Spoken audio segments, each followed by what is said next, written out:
His papa had said all the shops were closed. Mario walked up and down the narrow, curving streets, zigzagging across them so he could look into the windows on both sides. In some, he saw cardboard shells that opened up into beautiful paper flowers if you put them in a glass of water, and in others, the glass wind harps that tinkled when they were hung in the window where the breeze can reach them, but he couldn't find a cricket cage anywhere. Down at the end of an alley, there was an especially old shop. The paint was peeling off the doors, and the windows were crammed with years and years' collection of knickknacks.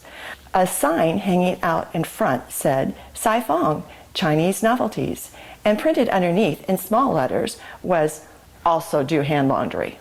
Sitting cross-legged on the doorstep was an old Chinese man.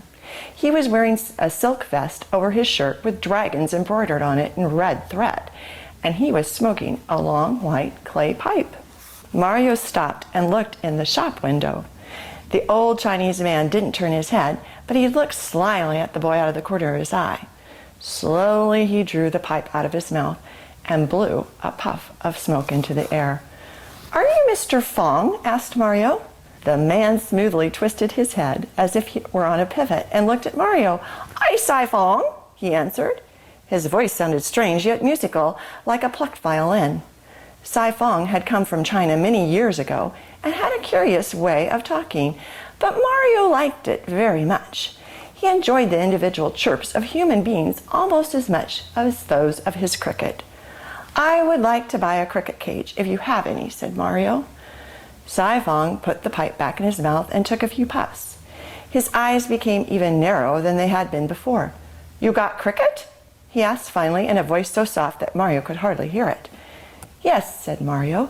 "Here he is." He opened the matchbox. Chester and Saifong looked at each other.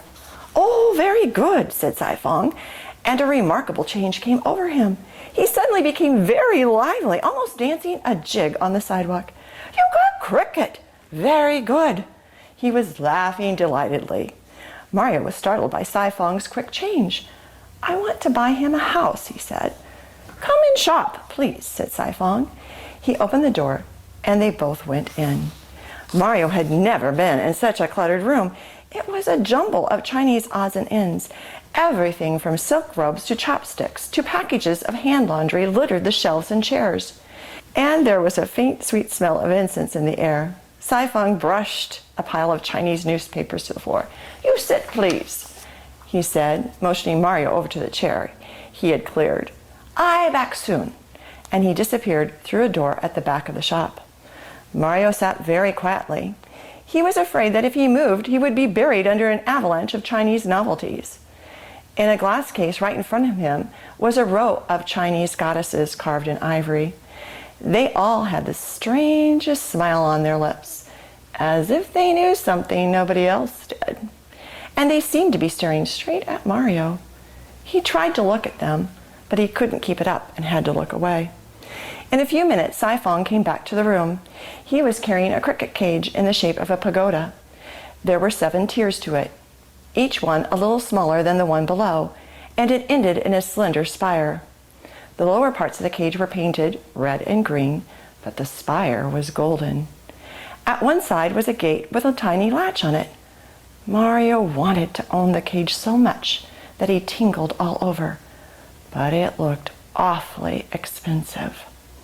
Saifong held up the first finger of his right hand and said solemnly, "This very ancient cricket cage. Once cricket, who belonged to Emperor of all China, lived in this cage. You know story of first cricket?" "No, sir," said Mario. "Very good," said Saifong. "I tell." He set the cage down and took the clay pipe out of his pocket. When it was lit and a thread of smoke was curling up from the bowl, he used the pipe to emphasize what he said, drawing little designs like Chinese writing in the air. "Long ago, in beginning of time, there were no crickets, but was very wise man who knew all things. This man had name Hai Shah and spoke only truth. All secrets open to him. He knew thoughts of animals and men. He knew desire of flower and tree.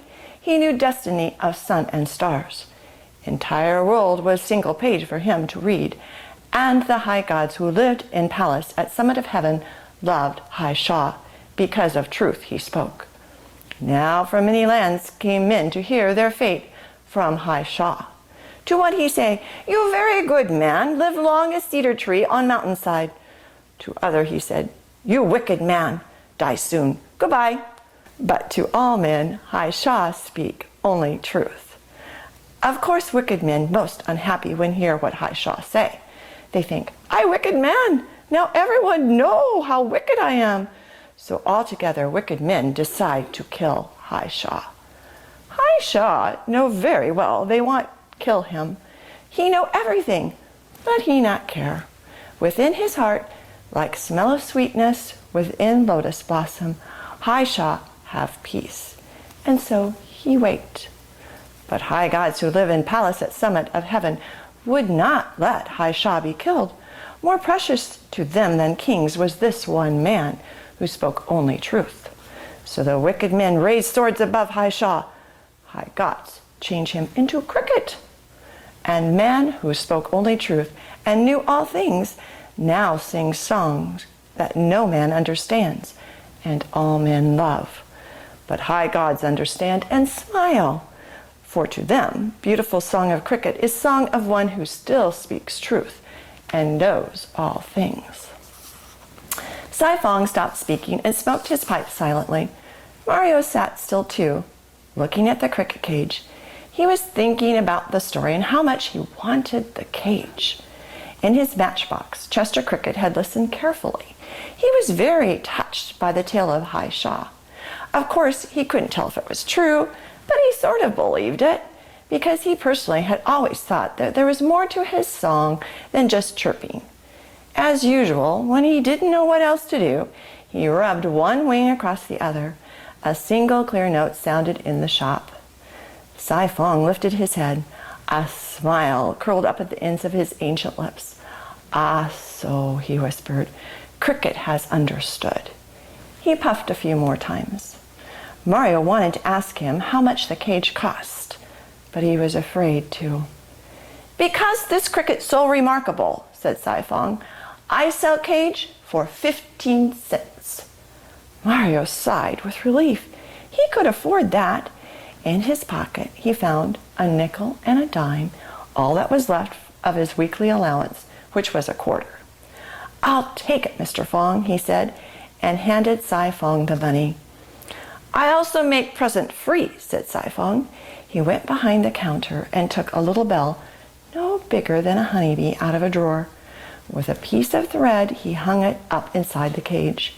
Mario put Chester into the cage. The cricket jumped